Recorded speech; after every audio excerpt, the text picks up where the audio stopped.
Ya, assalamualaikum warahmatullahi wabarakatuh. Selamat malam dan tadi udah disampaikan Mas Kucrit sama Mbak Sinta ya, pembukaan yang apa ya? Pokoknya pembukaan yang di tengah hujan gitu.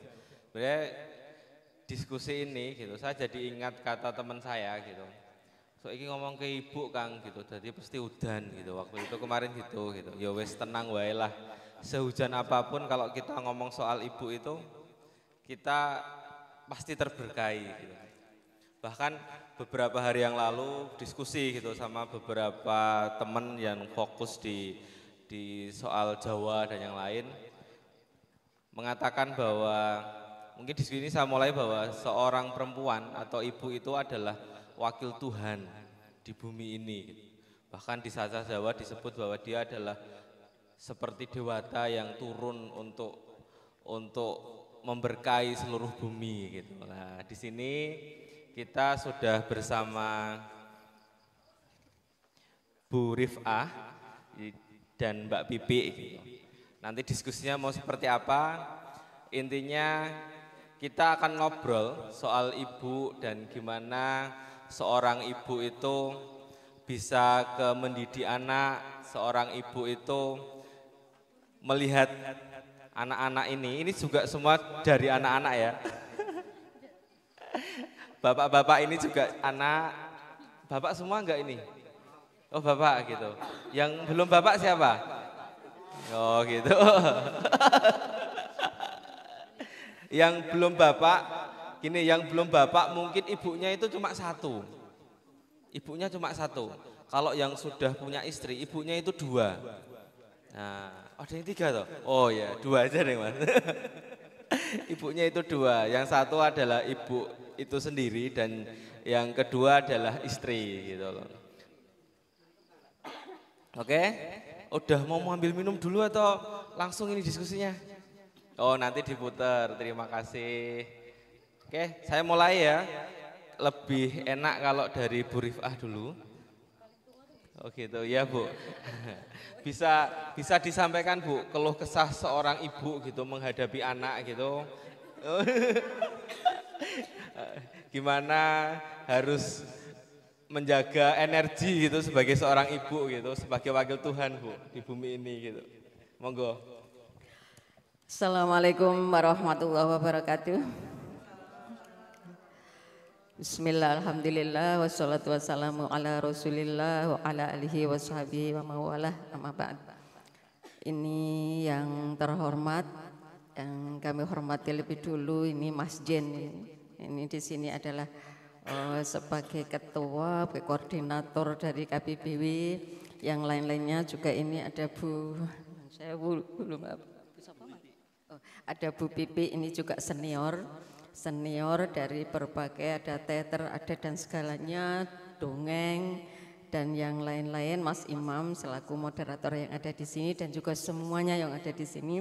Untuk sebelumnya mari kita tetap bersyukur pada Allah Subhanahu wa taala karena pada malam hari ini alhamdulillah kita bisa bertemu bersilaturahim di sini bersama-sama bapak-bapak, ibu-ibu, calon bapak, calon ibu ya bersama-sama semua yang ada di sini. Alhamdulillah. Tadi saya suka namun sebelumnya kita tetap sholawat dan salam kita haturkan pada junjungan kita Nabi Agung Muhammad Rasulullah SAW. Mudah-mudahan kita mendapatkan syafaatnya baik di dunia maupun di akhirat. Sebelumnya tadi saya juga mikir datang di sini semuanya menampilkan di sana sesuatu yang menarik.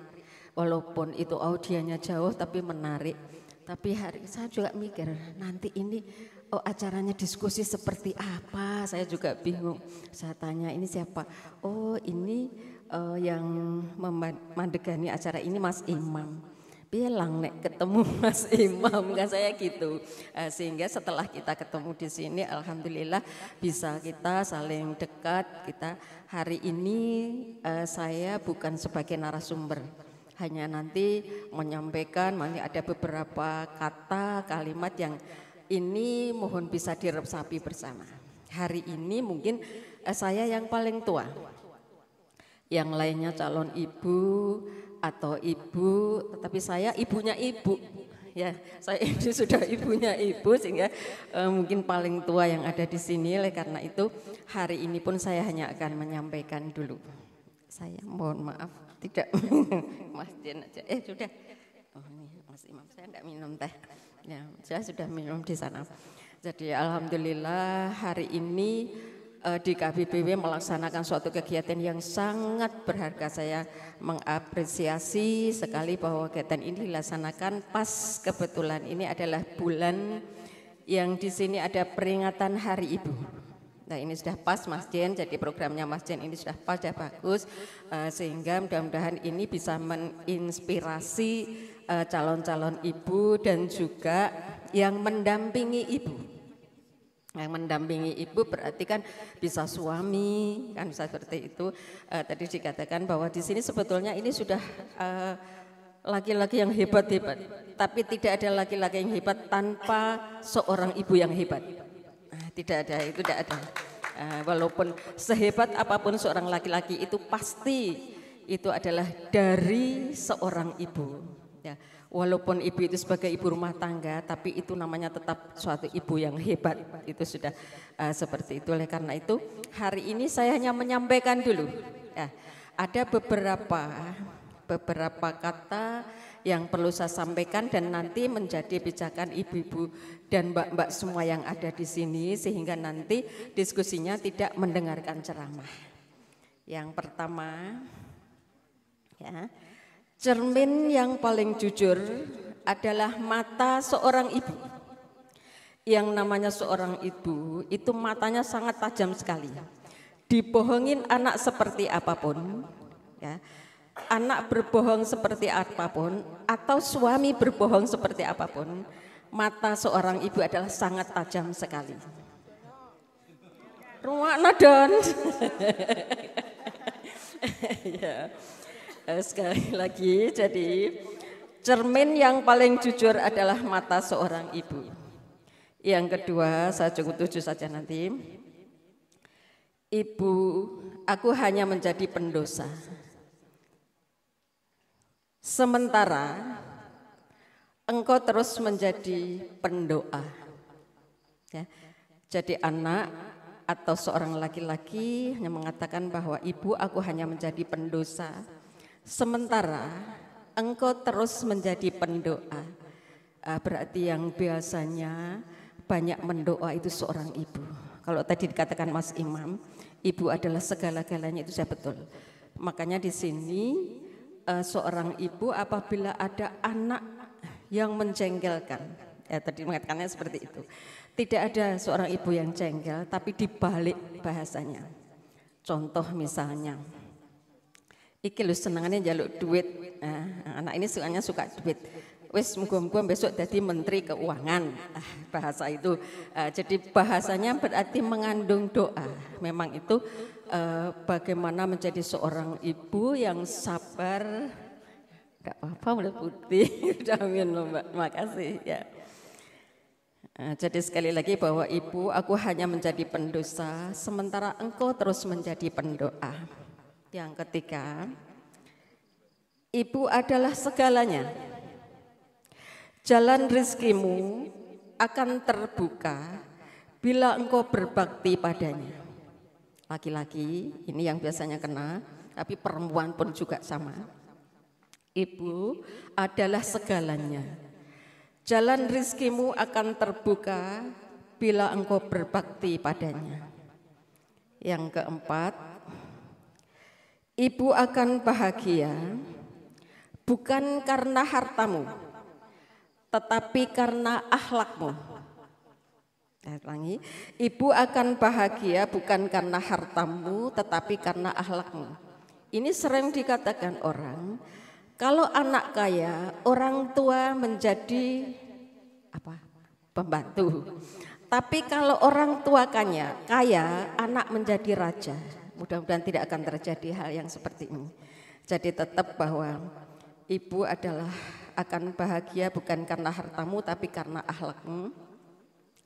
Yang kelima, ya ini semuanya saya lihat semuanya ini sepertinya guru, banyak yang guru saya lihat ini. Kalau toh ada yang murid juga mungkin masih menjadi murid. Maka di sini saya hanya sedikit mungkin Mas Farid, nah aku salah dibenerno ya Mas Farid. Apa Mahjen, santri-santri ini soalnya, santri-santri pondokan semua. Ya. Al-Ummu Madrasatul Ula. Ibu adalah madrasah, sekolahan yang pertama kali itu adalah ibu. Anak bisa ngomong, ibu bisa makan, itu adalah dari seorang ibu. Ini pernah ada suatu cerita aja, bahwa anak lahir tanpa menangis, semuanya yang ada di lingkungan kita sedih semua. Tapi ada seorang dokter yang memang pinter, bagus sekali, sehingga begitu lahir karena tidak bisa menangis, langsung ditempelkan pada dada seorang ibu. Alhamdulillah dengan ketulusan seorang ibu, akhirnya anak itu bisa menangis. Karena anak lahir kalau tidak menangis berarti anak yang kurang sehat.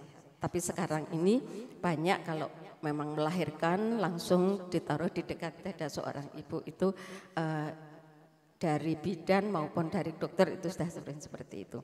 Itu betul bahwa memang kasih sayang, sentuhan seorang ibu adalah luar biasa walaupun tanpa kata-kata.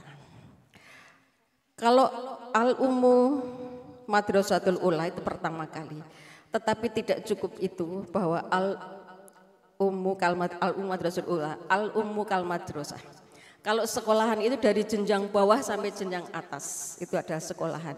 Yang tidak bisa diterima, tidak ada pelajaran di sekolah, di rumah pun banyak pelajaran karena di rumah adalah sebagai contoh, model, contoh yang akan ditiru adalah di rumah. Jadi yang belum menjadi seorang ibu ataupun yang sudah menjadi seorang itu memang kita harus sadar bahwa kita itu akan dicontoh oleh anak-anak kita. Yang berikutnya, yang nomor 6, ini biasanya yang menyadari ini kalau sudah menjadi seorang ibu yang bertahun-tahun menjadi ibu. Satu orang ibu bisa merawat 10 anak, tapi belum tentu bisa merawat ibu dengan, belum tentu 10 anak bisa merawat ibu dengan baik. Ya, ini yang memang perlu menjadi perhatian. Yang terakhir saya nyatuju, ini tadi saya mohon maaf ya ibu-ibu semua karena saya diberitahu tadi baru setengah 12. Terus saya ngomong apa setengah 12 padahal saya setengah 1 harus pergi ya ke kota, ada acara pelantikan muslimat. Lah itu sampai jam 5 baru sampai rumah. Tapi pulang sampai rumah saya sedikit menulis, cari-carilah menulis, siapa tahu ini bermanfaat. Tapi ini maksud saya adalah untuk apa yang saya sampaikan menjadi bahan ibu untuk berbicara. Jadi kita diskusi di sini adalah bukan ceramah, tapi saya minta nanti juga semuanya bisa berbicara. Kalau tadi Mas Imam mengatakan masa kesulitan kelebihan dari kerepotan seorang ibu, kita seorang ibu itu biasanya suka bohong. Repot seperti apapun kadang-kadang itu tidak menyampaikan kerepotannya. Kan ya, seperti itu. Yang nomor 7, kasih ibu sepanjang jalan, kasih anak hanya sepanjang galah. Sebelum melanjutkan ke Bu, kok lari terus ya Bu? Selalinan aku. Bu Pipi ya. Sebelum nanti dilanjut Bu Pipi dan Mas Jen, mari kita bersama-sama menyanyikan lagu Mas Dono tulung mikir.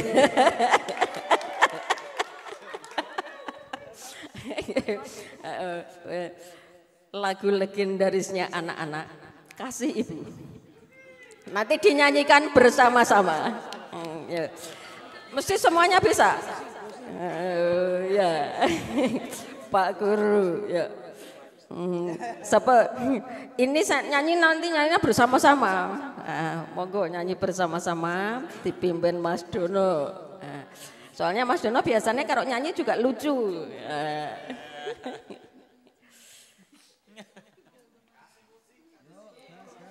Rasa ngepek. Bismillahirrahmanirrahim. Ayo nyanyi bersama. Yo, sarang-sarang nggih. Yeah. Ibu terhadap beta. Balik. 2, 3. Kasih ibu terhadap beta kepada beta tak terhingga sepanjang masa, hanya memberi harap kembali, bagaikan surya menyinari dunia. Diulang Mas Donop. kepada beta tak terhingga sepanjang masa, hanya memberi harap kembali, bagaikan surya menyinari dunia. Satu kali lagi. kasih ibu kepada beta tak terhingga sepanjang masa, hanya memberi harap kembali, bagaikan surya menyinari dunia. Terima kasih dari saya sementara ini. Nanti dilanjut oleh Mbak Pipi dan juga Mas Jen, nanti akan ditanggapi oleh semua yang ada di sini. Dari saya, walaupun wallahul muwaffiq ila aqwamit thoriq. Assalamualaikum warahmatullahi wabarakatuh. Waalaikumsalam warahmatullahi wabarakatuh. Nggih, mangke Bu. Terima kasih. Wah. Gimana ya? Saya itu kalau sudah bilang ibu itu udah nggak bisa ngomong apa-apa Bu. Bahkan saya cuma bisa menangis gitu ketika ingat ibu gitu. Makanya saya dikit-dikit aja Mbak. Gitu. Ini nggak mau nangis Mbak. Udah. Oke, kita akan ke Mbak Bibi gitu, biar temanya lebih banyak dan lebih banyak yang bisa dibicarakan.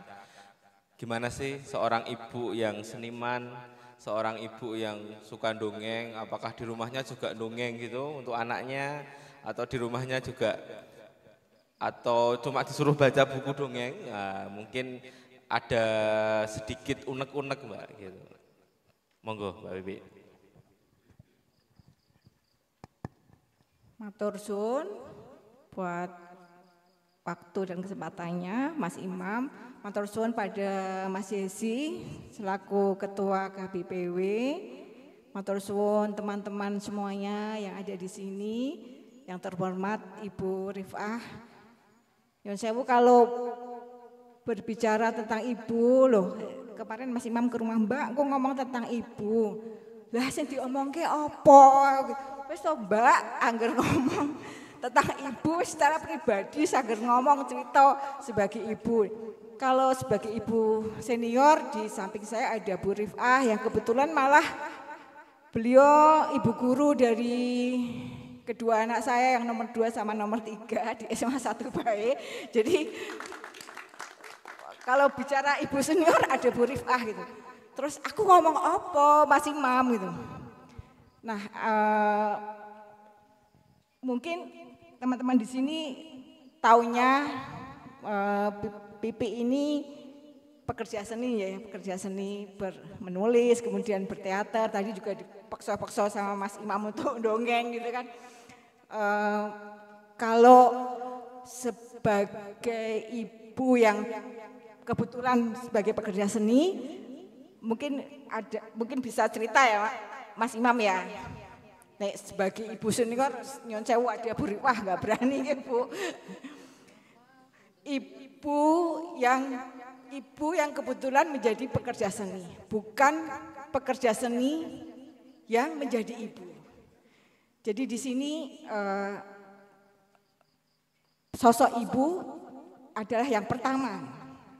Menjadi seorang ibu adalah kewajiban yang pertama karena ketika kita memutuskan untuk berkeluarga kemudian mempunyai anak, kalau aku pribadi bahwa tanggung jawab kita bukan kepada siapa-siapa tetapi kepada Tuhan yang menciptakan kita. Jadi anak-anak itu tidak minta dilahirkan Ibu, anak-anak itu tidak minta dilahirkan dan tidak bisa memilih siapa orang tuanya. Jadi begitu kita sudah menjadi seorang ibu, otomatis tanggung jawab untuk menjadi seorang ibu harus kita lakukan dengan sebaik-baiknya. Kebetulan aku didukung oleh support system yang luar biasa. Ada bapaknya anak-anak, ada keluarga besar, ada teman-teman yang begitu mendukung. Jadi ketika beralih peran menjadi seorang ibu itu profesi sebagai pekerja seni itu tidak hilang, Mas Imam. Jadi teman-teman yang mensupport, keluarga yang mensupport gitu. Jadi intinya apapun yang impian kita, apapun yang kita lakukan, apapun tanggung jawab kita itu tidak ada artinya ketika lingkungan kita tidak mendukung. Dono misalnya, jika kelak istrinya masih ingin membaca puisi, masih ingin berteater, ketika tidak diantar, ketika tidak didukung, ketika tidak diberi kekuatan secara materi atau secara emosional, pasti itu tidak akan pernah terjadi. Jadi intinya kita semua ini di sini adalah bersama. Menjadi ibu sekaligus pekerja seni itu selama hampir 28 tahun Om Imam. Anakku yang pertama itu usianya sudah 27 tahun. Jadi selama hampir 28 tahunan itu awalnya mereka itu ada Om Jesse pertama, bagaimana membawa ketiga anak berlatih teater, bagaimana membawa 3 anak berpentas. Tetapi itu aku lakukan ketika ada bapak, ada teman-teman yang membersamai aku. Jika tidak ya tidak mungkin gitu. Tidak mungkin masih berdiri di sini, masih berada di atas panggung. Jadi ya intinya kami sebagai ibu yang kebetulan menjadi pekerja seni itu meminta dukungan kepada laki-laki di sekitar kami, kepada teman-teman di sekitar kami, kepada lingkungan di sekitar kami. Anak-anakku ketiganya dibesarkan oleh latihan teater hampir setiap hari, dibesarkan oleh pentas demi pentas, luar kota demi luar kota. Tapi ketika mereka beranjak remaja, mereka berhak memilih untuk tetap ikut latihan atau meneruskan apa yang sudah diberi Tuhan talenta ke ibunya. Kalau enggak ya tidak apa-apa, kalau iya ya terserah. 2 anak yang perempuan, pertama kedua mungkin masih suka lihat pentas, masih suka teater gitu. Cuma yang ketiga yang cowok itu gilo-gilo tenan gitu dengan teater. Gak ada manfaatnya gitu. Moh, ada nang belok mama pentas boh, gak ada manfaatnya gitu. Dan itu pilihan gitu. Dan itu pilihan. Dan ya terserah gitu karena dia sudah bisa memilih. Kalau dulu karena dia ikut latihan tuh melihat dia tidak rewel, dia suka gitu. Ternyata dia punya pilihan sendiri ketika beranjak besar gitu. Nah, intinya perempuan sebagai pekerja seni atau perempuan yang menjadi profesi apapun itu butuh support system dari lingkungan sekitar. Itu yang pengen aku, jadi tidak bisa aku berdiri sendiri, tidak bisa aku terus berada di atas panggung kalau tidak didukung oleh lingkungan di sekitar. Nanti mungkin bisa kita lanjutkan Ibu dengan diskusi bersama. Intinya begini, kalau ini ketemu akhir-akhir ini gitu loh, bahwa bagiku apapun yang terjadi tetaplah menjadi perempuan yang baik, istri yang baik, dan ibu yang baik. Bukan buat siapa-siapa, tetapi buat Tuhanmu sendiri. Supaya kelak kita dibukakan pintu surga dari arah manapun yang kita inginkan. Demikian sedikit, matur suwun. Terima kasih Mbak Bibi. Gimana kalau seorang teaterwan atau teaterwati ya Mbak? ya seorang aktor gitu, menyampaikan pun dengan penuh ya Mbak, emosi gitu, dengan penuh acting. Siap. Bahwa tadi Mbak Pipi ya nyinggung gitu, kita nggak punya pilihan gitu, mau dilahirkan di siapa gitu. Saya jadi ingat pepatah Jawa Mbak, jadi kabeh iki urip iki ujug-ujug. Aku ki ujug-ujug lahir, ujug-ujug sunat. Aku ora tau milah sunat kapan Pak gitu ya enggak gitu. Ujug-ujug seneng cah wedok, ujug-ujug nikah. Ya kan? Ujug-ujug engko ndek anak, ujug-ujug duwe putu, ujug-ujug yo dikubur gitu kan. Kita enggak ada yang tahu gitu loh. Oke, kalau saya udah ngomong ujug-ujug gitu kayak enggak enak kalau Pak Jesse enggak ngomong gitu sebagai ketua KBW. Apa KBWB? Oh iya. Kamu budaya Bisi Wetan, kalau disingkat susah ya, Pak. Mending dawa wae. Monggo Mas Jesse. Assalamualaikum warahmatullahi wabarakatuh. Hamdan wa syukran lillah, salatan wa salaman ala rasulillah. Yang saya hormati Bu Yi yang setia menemani kita ya, yang selalu memberikan nasihat dan selalu nyemprit, kalau bahasa kita itu nyemprit, salah jalan dan lain sebagainya, dan itu yang kita inginkan. Yang saya hormati pula Mbak Pipi ini tak anggap Mbak Yuku dewe, tak anggap konco dewe, tak anggap guruku juga begitu. Yang saya hormati pula yaitu Mas Imam.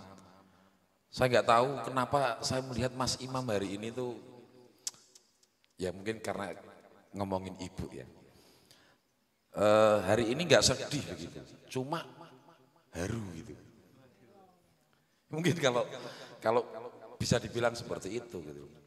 Nah kalau saya mencoba untuk mengeksplorasi ujuk-ujuk itu, aku langsung kelingan Mas Dono. Mas Dono itu ujuk-ujuk kenal wong, ujuk-ujuk gagal. Terus ujuk-ujuk kenal wong neh, gagal meneh. Rostek masa. Enggak, ini hanya untuk guyon. Tapi saya yakin orang yang nanti menikah dengan Dono adalah orang yang bejo. Ah, ini mikir deh nih. Bejo apa lagi? Yang saya hormati pula teman-teman semuanya yang di sini, yang ini hari sebenarnya banyak orang yang sudah tertidur, banyak orang yang mungkin apa ya, di luar mengendalikan diri begitu. Tapi kita masih di sini dan insya Allah ini bisa berdampak atau impact kita itu bagus gitulah. Yang mau saya omongkan terkait tentang tema ini, yang pertama adalah mungkin saya adalah orang yang, ini saya bongkar di depan istri saya di sini. Saya adalah orang yang mungkin selama ibu saya meninggal dunia, yaitu beberapa tahun yang lalu, saya mencoba untuk mencari ibu begitu. Dalam tanda kutip adalah mungkin tidak secara genetik, tapi secara emosional, secara sosial dan lain sebagainya. Akhirnya saya mencoba melihat beberapa ibu-ibu yang ada di sekitar saya yang saya ketahui begitu. Saya melihat Bu Yi ketika kehilangan Mas Ri begitu, dan dia justru lebih tegar daripada saya. Saya melihat mertua saya yang luar biasa ibu. Saya melihat Mbak Adidun cerita tentang ibunya, saya juga macam-macam gitu. Dan dari situ saya simpulkan bahwa ternyata ibu itu mempunyai prinsip itu tidak sama, satu dengan yang lain tidak sama. Tapi ujungnya itu sama, yaitu demi kebaikan anaknya. Itu menurut saya satu hal positif yang saya dapati begitu. Yang kedua, terkait tentang ibu, memang saya itu paling orang yang tidak berani pada prinsip saya begitu. Dan ini tak bongkar lagi begitu. ketika mau menikah dengan seorang sebelum saya kenal istri saya gitu, tak sodorkan proposalnya, tidak gitu. Dan setelah itu bilangnya jam 3 sore, maghrib tak putus. Karena ibu mengatakan tidak. Tak sodorkan lagi mengatakan tidak. Ya saat itu pula tak putus. Artinya kalau ingin mencintai seseorang itu masih banyak apa ya, sing durung menikahi ya. Ojo mung seneng tok wae, engko ternyata masih ada restu orang tua gitu. Maka lebih baik libatkan ibu itu dalam yang namanya sebelum kalian melangkah lebih jauh begitu. Anam guya-guyu. Kira ora pengen duwe sifat elek to, Nam? Aku pengen Pak mendung dhisik Pak. Bahaya gue. Nah, itu yang apa ya? Yang saya lakukan begitu. Bahkan saya dulu itu enggak pernah punya cita-cita untuk di Kudus gitu. Ini jujur saja. Karena di Semarang itu saya pikir saya sudah bisa hidup, circle-nya sudah jadi, dan macam-macam begitu. Dan saya diperintah oleh bapak saya untuk mendampingi ibu gitu. Dan saya lakukan itu. Sampai di Kudus bingung, ada beberapa dari Pak Lek dan lain sebagainya untuk masuk di sini, situ dan lain sebagainya untuk bekerja. Tapi ibu saya langsung memberikan sempritan. Yang saat itu ini tidak mendiskreditkan profesi. Tapi ada dua yang dilarang ibu saya untuk bekerja di situ. Yang pertama adalah polisi, yang kedua adalah wartawan. Saya nggak tahu kenapa alasannya begitu, tapi dua itu memang akhirnya tidak saya pilih untuk apa ya, profesi di diri saya. Saya masih ingat ibu saya mau pergi ke Bandung saat itu, dan di apa namanya, di terminal itu ngobrol dengan saya cukup lama, cukup banyak gitu. Mungkin itu obrolan saya terlama dengan ibu saya karena menunggu bis gitu. Nah, mungkin semua orang akan punya cita-cita untuk bisa tetap bersama ibu sampai kapanpun gitu. Cuma memang kita harus sadar juga, tidak akan mungkin kita bisa bersama terus dalam tanda kutip secara physically begitu. Tetapi kalau kita punya kebatinan yang kuat, kita punya apa namanya, jiwa emosional kita yang kuat, itu pasti akan selalu yang namanya tersalurkan energi tersebut begitu. Itu yang saya dapati. Makanya dari situ saya pikir terkait tentang ibu ini memang perlu ada yang mencerdasi, apalagi di Pijiwetan begitu. Yang notabene banyak ibu-ibu yang sebenarnya itu ya pinter-pinter gitu, tapi memang harus tetap, nek bahasa saya itu apa? Tetap muser begitu. Makanya dengan adanya desa ramah perempuan, desa ramah anak, atau desa ramah perempuan dan peduli anak ini untuk mewadahi itu gitu.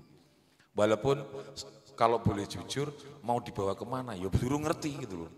Terus biasa kita itu melakukan satu hal belum ngerti gitu. Lah kok nek ngerti itu ya malah terkadang ya malah membahayakan juga. Dan kita sifati eksperimen gitu. Itu terus terkait tentang ibu juga memang aku awalnya wedi Mas terkait judul ini betul itu Sang Hyang Ibu gitu. Takutnya kalau nanti dalam salah tafsir, tapi itulah visual. Jadi kalau hanya melihat visual, saya pikir perlu tadabbur gitu dan perlu dibaca yang namanya teksnya. Nah kalau dibaca teksnya akhirnya sudah jelas. Tapi kalau secara visual ini Sang Hyang Ibu, waduh ini kok jangan-jangan menjadikan ibu sebagai Tuhan dalam tanda kutip ya. Tuhan dalam tanda kutip ini juga bahaya. Awalnya saya kaget gitu. Tapi coba tak angan-angan, oh ya kita ya sing gawe judul ya apa ya melekat di pikiran saya gitu. Karena ketika poster ini muncul saya itu nggak berani untuk ngupload 2 hari atau 3 hari. Kawati piye ya aku tak anu. Tapi saya beranikan diri, oh enggak masalah, insya Allah ini bisa berjalan begitu.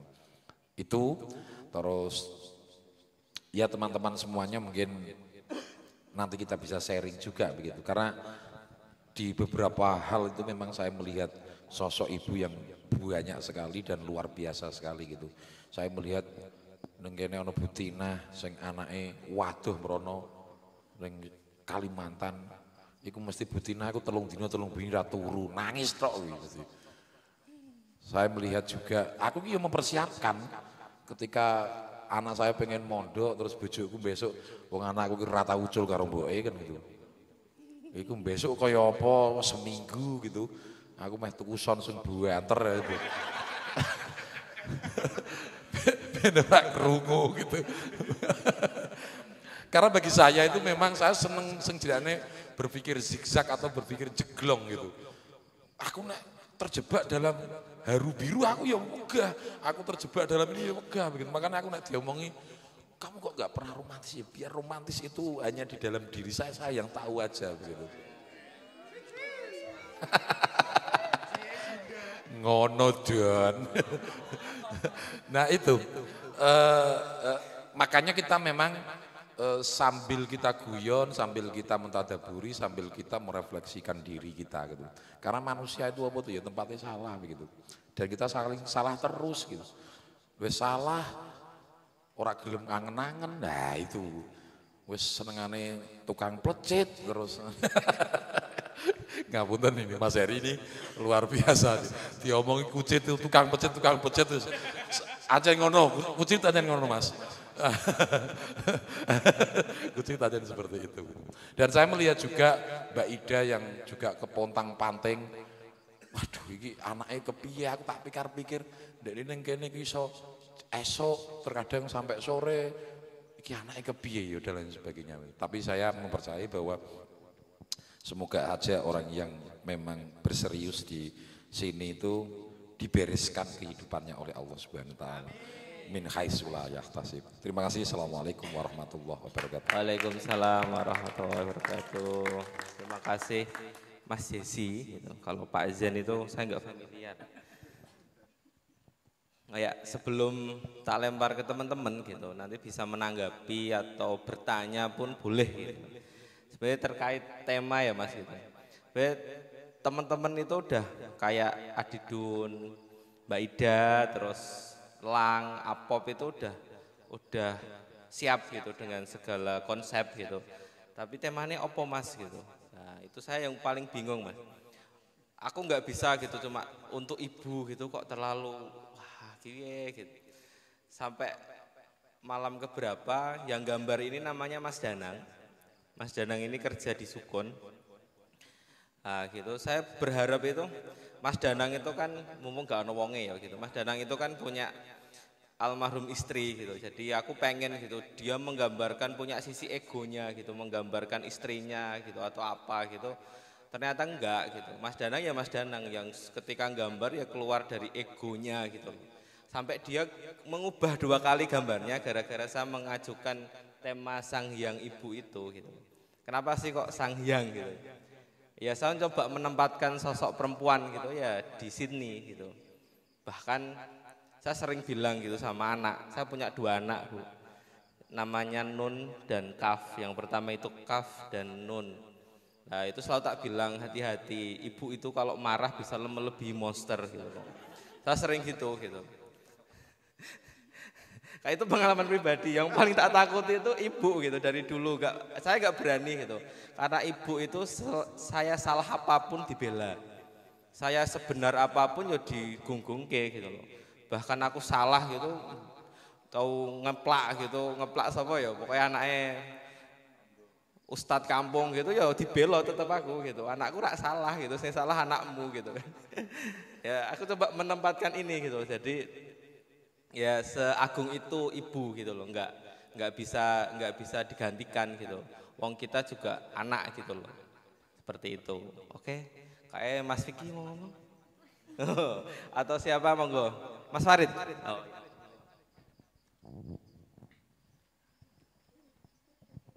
Terima kasih Mas Imam. Langsung saja.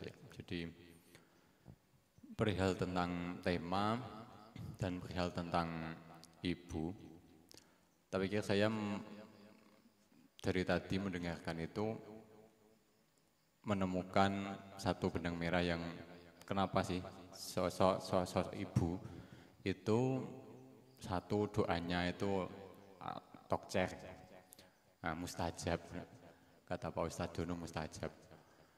Ya. Terus yang kedua, kenapa ibu itu juga lebih kuat daripada bapak dalam hal beberapa hal gitu ya. Satu, karena ibu itu memiliki naluri yang saling mendukung antar perempuan. Antar satu perempuan dengan perempuan yang lain itu saling mendukung dan saling mendoakan. Dan ini sudah menjadi kodrat. Nek laki-laki, pria, itu kodratnya adalah dia ndadani dewe. Tapi nek perempuan ini enggak bisa gitu. Tetapi kalau perempuan ini harus ada teman yang bisa menjadi partner. Nah inilah yang menjadi satu hal keajaiban tersendiri. Saya punya 3 cerita sebenarnya tentang satu dengan yang lainnya berkaitan dengan ibu yang mendukung keberhasilan anak. Dulu pernah ada yang namanya Kiai Abdul Karim dari Lirboyo. Kiai Abdul Karim ini putra dari seorang ibu biasa. Dulu pas waktu Kiai Abdul Karim ini lahir, atau sebelum lahir dulu ya, sebelum Kiai Abdul Karim ini lahir, ibu Kiai Abdul Karim ini pernah menolong ibu lain yang sedang melahirkan dan pada waktu itu dia tidak memiliki sehelai kain pun untuk menyelimuti bayinya. Jadi ketika beliau itu berjalan-jalan dari pasar, memang dari pasar, dia itu sangat menginginkan satu kain, bisa membeli satu kain yang bagus, entah itu batik atau ulos, saya lupa. Tetapi akhirnya di beberapa bulan kain itu terbeli, dan ketika kain itu terbeli, ternyata di tengah perjalanan beliau mendengar suara tangisan bayi yang itu tadi, ada seorang ibu, dia tidak mampu membeli kain, dan akhirnya kain itu diberikan. Nah terus si ibu ini tadi berdoa, matur suwun Bu, muga-muga panjenengan bakal disenengno lewat anak. Krana aku mbok senengno gara-gara anak. Akhirnya lahirlah seorang sosok Kiai Abdul Karim itu yang sekarang menjadi pendiri Lirboyo, pondoknya sampai segitu besarnya. Terus yang kedua, cerita ini berkaitan dengan bukan antar ibu manusia, tetapi antar satu ibu manusia dan satu ibu kucing. Nah ini menarik. Cerita ini dari kiai saya langsung, Kiai Miftahul Anwar, dan beliau baru meninggalkan kami beberapa waktu lalu. Dan itu juga menjadi pukulan yang cukup lumayan berat bagi murid-muridnya. Jadi beliau pernah cerita tentang saling supportnya kedua ibu. Jadi suatu hari atau suatu ketika ada seorang ibu itu koma di rumah sakit. Dan ketika koma itu anaknya sudah dikasih tahu oleh seorang dokter, Mas, iki ketoke ibu wis ra iso ngene dan lain sebagainya. Wis monggo terserah jenengan, apa diterusno yo anyar ngene iki, nek misale mbok cabut yo wis monggo anggere disiapno nang omah. Akhirnya si mas-mas iki mau mantuk kandhani wong-wong omah supaya resik-resik dan lain sebagainya. Terus beliau ini balik reng rumah sakit untuk mengurusin itu tadi, mengurusin ya administrasi lah. Tiba-tiba ketika perjalanan mengurusin orang ini tadi, mas-mas ini tadi hujan, terjebak hujan lebat sekali. Sampai akhirnya di pom bensin Matahari itu, ya ini memang kisah nyata. Di pom bensin Matahari itu, beliau melihat seekor kucing yang baru saja melahirkan dan kelaparan. Ketika mas-mas ini tadi ingat terhadap ibunya sedang sakit yaitu tadi di rumah sakit.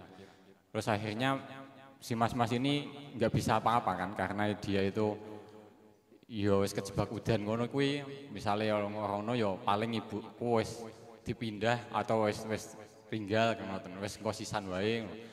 Aku wis sisaku iki aku duwe pindang tak parengno lungoring kucing iku mau. Wis ben nek misale ibuku ketulung ya ben ibuke kucing sama anake kucing iki mau ben ketulung. Niate pun ngoten tok. Lah ternyata setelah dikasih hujan mulai reda, si anak itu kembali ke rumah sakit terus mencari ibunya lagi tadi di ICU dan ternyata sudah tidak ada. Dia takut tangklet lungoring dokter. Loh iki buku digoreng di. Loh ibu jenengan mau pun sadar, pun siuman. Dipindah, saya dipindah ke ruang dahlia kalau nggak salah. Dan ketika itu, yang pertama kali ditanyakan oleh ibu, oleh si anak ini tadi adalah, loh jenengan kok sakit sadar, mau pripun ceritane? Aku mau ngipi. Aku didilat-dilat kucing, terus akhirnya aku kaget dan aku iso sadar, iso lungguh nang kene. Lagi-lagi dua hubungan keterkaitan itu, meskipun tidak sama manusia, tetapi hewan, dan itu ibu. Terus yang ketiga, dan ini yang paling saya terus ingat-ingat, bagi seorang ibu yang menginginkan putranya untuk menjadi lebih sukses daripada siapapun itu, padahal dia mungkin tidak tahu harus melakukan apa terhadap anaknya. Yang satu hal yang bisa dilakukan adalah dia menolong perempuan lain untuk melahirkan. Atau dia ikut berbahagia ketika ada orang lain melahirkan. Itu sudah cukup. Karena ini kisah juga dari Simtud Duror. Habib Ali Al-Habsyi itu di dalam Simtud Durornya mengabadikan kisah ini. Dan saya setiap kali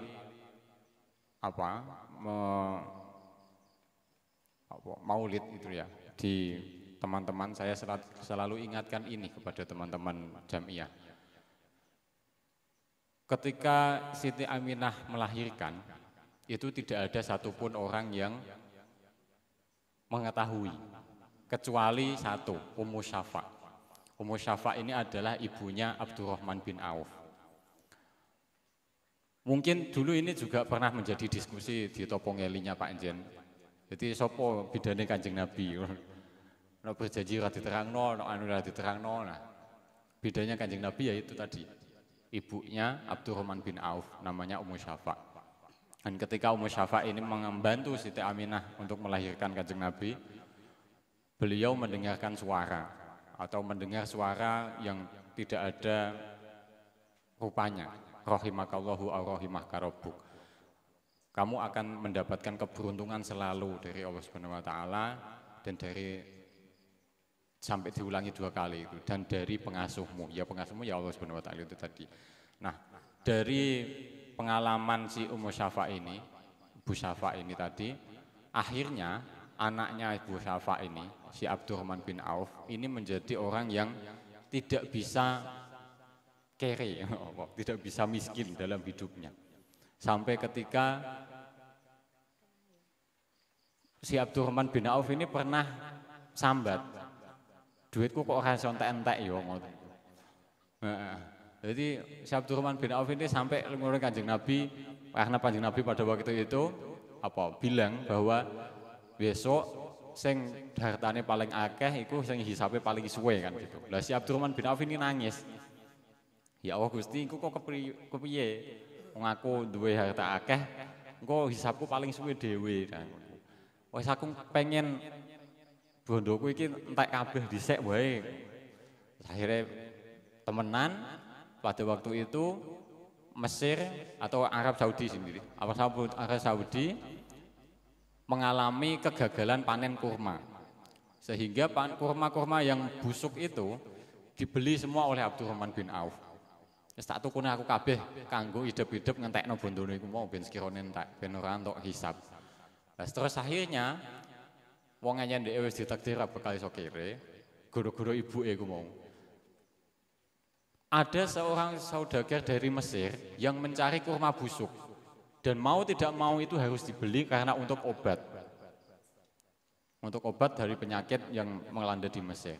Akhirnya kurma busuk yang tadinya itu tadi dibeli semua supaya rugi, Abdurrahman bin Auf enggak jadi rugi, tapi malah untung. Untung 10 kali lipat dari itu. Ya, itulah. Jadi tentang ibu ini memang unik. Satu, dia bisa saling mendukung satu sama lain. Terus yang kedua, dia bisa menerawang masa depan anaknya itu akan seperti apa. Dan saya ketika meyakinkan ibu saya juga bagaimanapun menghormati bagaimana apa yang menjadi keputusannya. Saya dulu pengennya itu mondok di Lirboyo, yaitu tadi karena ada cerita Mbak Abdul Karim. Tetapi oleh ibu saya enggak direstuin. Akhirnya saya kuliah dengan satu catatan tetap ngaji. Akhirnya ngaji di Mbah Syaroni, ngaji di Bareng dan ya beberapa pondok pesantren di Kudus. Dan ya inilah saya gitu. Dan mungkin saya akan berterima kasih kepada para perempuan yang ada di sekeliling hidup saya karena membentuk pribadi saya yang cukup ya kayak begini. Itu, makasih Simam. Wah ini ceramah 3 SKS. Oke, masih ada satu lagi kesempatan karena masih ada satu pementasan lagi. Ini pementasan yang ditunggu-tunggu sebenarnya karena ibu-ibu apa? Matoan gitu ikut pentas gitu dan ini pertama kalinya ya Mas. Pertama kalinya gitu. Monggo, ada yang mau lagi? Oke. Kalau enggak ada nanti ini closing. Dua ibu yang di depan langsung kita pentas ibu-ibu matoan. Gimana? Oke. Monggo Bu, kayaknya enggak ada udah Bu. Terima kasih, saya hanya tadi yang disampaikan Mas Jan itu ada satu yang terbersit teringat di saya, kaitannya Mbak Ning ini tadi. Ya. Tadi ada satu yang disebut bahwa Mbak Ning itu putranya baru satu. Terus kepingin mondok. Ini saya teringat saya sendiri secara pribadi. Saya dulu itu juga sendirian.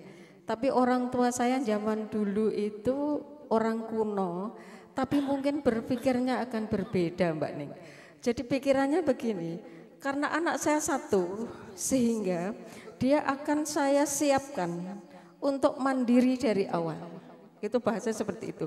Sehingga saya diizinkan untuk mondok. Dalam arti dulu itu tidak ada pondok waktu saya masih kecil. Di Kudus belum ada pondok putri, tapi adanya kos, ngajinya kita datang ke kiai-kiainya. Yaitu sehingga saya walaupun itu satu, sampai orang tetangga-tetangga, wah anak isi jidok kok ya dikon mondok bahasanya. Ternyata ibu saya itu punya pemikiran yang bagus setelah saya tahu sudah dewasa dan tua. Jadi seperti itu. Dan ini pun yang saya sampaikan ini bahwa memang disiapkan untuk supaya anak itu bisa mandiri, punya teman-teman di sana yang beraneka, bisa menerima bahwa teman saya itu tidak ada satu. Kalau temannya itu hanya orang tuanya, pasti anak itu nomor satu.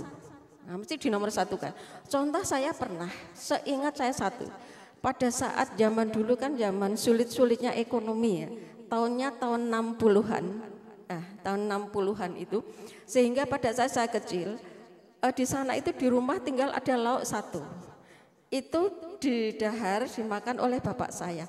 Itu ibu saya marah sekali karena itu akan diberikan ke saya. Tapi dalam hati kecil saya itu sudah punya pikiran, aku jane ya ora butuh mosok wis didahar kok yo. Maksud tapi saya tidak berani dengan ibu saya karena ibu saya itu nyuwun sewu. Keluarganya Pak Jan itu orangnya keras-keras semua. Termasuk bapaknya Pak Jan, semua keluarga itu orangnya orang keras-keras semua. Termasuk ibu saya itu kan adiknya mbahnya Pak Jen, itu ya keras semua.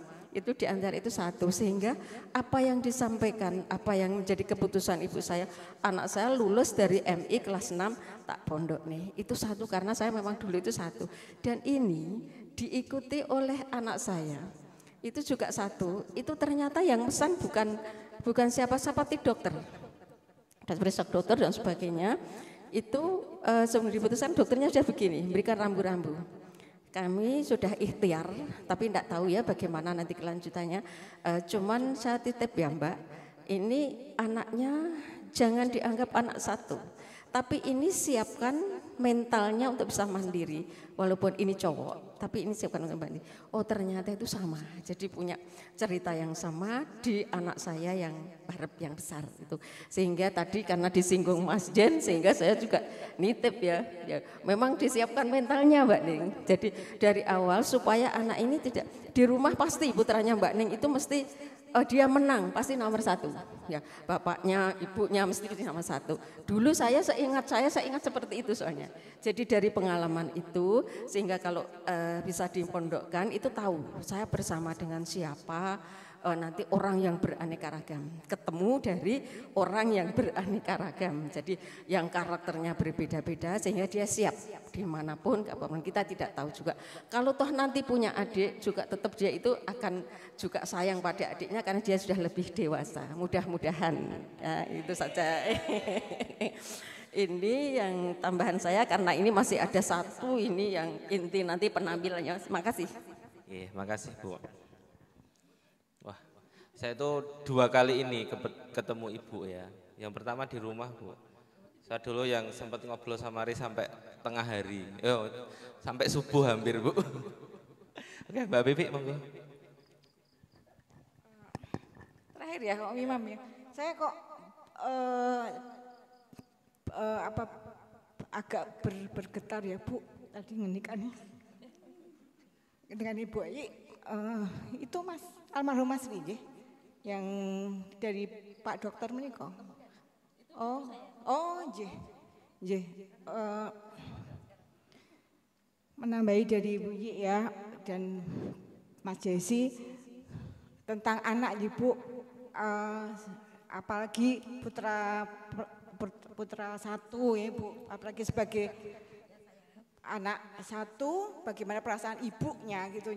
Saya 3 Bu, jadi anak yang pertama perempuan itu ketika mau kuliah di Solo Bu, di UNS itu begitu dia berangkat, kemudian siang berangkat saya makan malam itu ngemplok apa gitu gak lego. Mengemplok apa gak ego gitu. Itu awal-awal ketika anak merantau Ibu. Kemudian anak yang kedua saya Maret kemarin itu berangkat ke Jepang. 1 tahun di Jepang magang gitu. Muridnya Bu Yi ya. Nah, bagaimana anak perempuan tubuhnya kecil. Namanya Yaomi. Tubuhnya kecil, dia harus meninggalkan negaranya di negara orang 1 tahun dan bekerja. Dia magang gitu, dia bekerja. Jadi dia bekerja di pusat kebugaran, jadi ngambilin bola tenis, ngambilin bola ini golf gitu ya. Tubuhnya kecil, anaknya kecil gitu loh. Bagaimana perasaan seorang ibu waktu itu. Tetapi saat itu sama seperti ibu penjenengan Ibu. Jadi merantaulah nak. Rasakan merantau, walaupun hanya sekali, karena merantau itu membuat orang akan menjadi kaya raya dalam tanda petik, kaya raya, kaya teman, kaya sahabat, kaya pengalaman, kaya hati, gitu, kaya jiwa gitu. Jadi benar-benar mengikhlaskan. Kalau aku menuruti perasaan tetap nggak boleh, waktu itu nggak boleh gitu. Pertama dia perempuan, kedua karena harus biaya dulu gitu dan besar bagi kami gitu. Tapi karena anak itu bertekad gitu, merantau, mencari pengalaman. Jadi perasaan seorang ibu itu kami tahan. Saat itu luar biasanya pergolakan saya Bu. Tapi demi anak, demi masa depan dia, demi tekad dia, itu impian dia sejak kecil itu. Harus mengorbankan perasaan itu dan itu luar biasa sakitnya. Jadi mungkin Panjenengan bisa merasakan Ibu kehilangan almarhum Mas Ri, kemudian orang tuanya gitu. kemudian Mbak Ning gitu ketika akan melepas, jadi memang nggak bisa dipaido gitu. Tapi itulah ibu gitu. Saya nggih. Malahan nggih Bu, malahan ibu ya. Dan loh, saya di depan anak saya sangat tegar. Di bandara itu ada barengan dari Bandung itu, ibunya nangis, anaknya nangis itu. Saya berusaha gini, Bu. Saya angkat kepala saya gitu. Adik saya tuh laki-laki, omnya itu dia malah nangis gitu. Mbak kok gak nangis? Apa nangis lo gitu. Ya, saya sok tegar Bu, karena padahal hancur hati saya gitu. Dan itu luar biasa ininya, saya bergolak perasaan saya gitu. Ini saya baru ceritakan di sini bahwa mengatasi hal-hal itu memang ibu itu luar biasa. Mengkaten nggih, matur suwun semuanya, saya mendapatkan banyak kekayaan batin malam ini. Matur suwun sangat. Wassalamualaikum warahmatullahi wabarakatuh. Waalaikumsalam warahmatullahi wabarakatuh. Terima kasih. Sebelum saya tutup, teman-teman aja jangan pulang dulu. Masih ada satu pentas teman-teman noise. Aku gak iso nyebut ra ono jenenge soalnya. AUDH, Tikus Putih sama ibu-ibu matokan. Oh. Sebelumnya Bu, ada oleh-oleh dari Pak Zen dititipin ke kita tadi. Mbak Adidun dipandu biar dikasih Pak Zen. Dokumentasi bentar Mas. Ke Ibu dulu. Ke Ibu dulu. Berdiri nggak apa-apa Bu, bentar.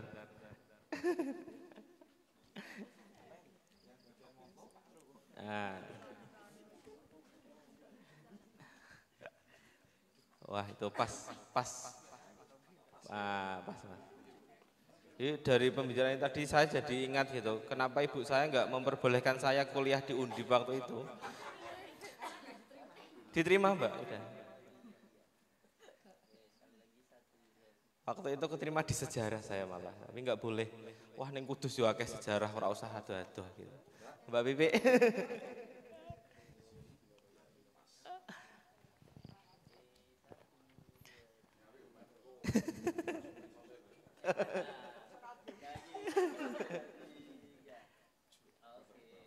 Terima kasih teman-teman, jangan pulang dulu, monggo kembali ke tempat yang tadi karena ini mau dibuat pentas ibu-ibu. Terima kasih, tak kembaliin ke Mas Kutrit sama Mbak Sinta.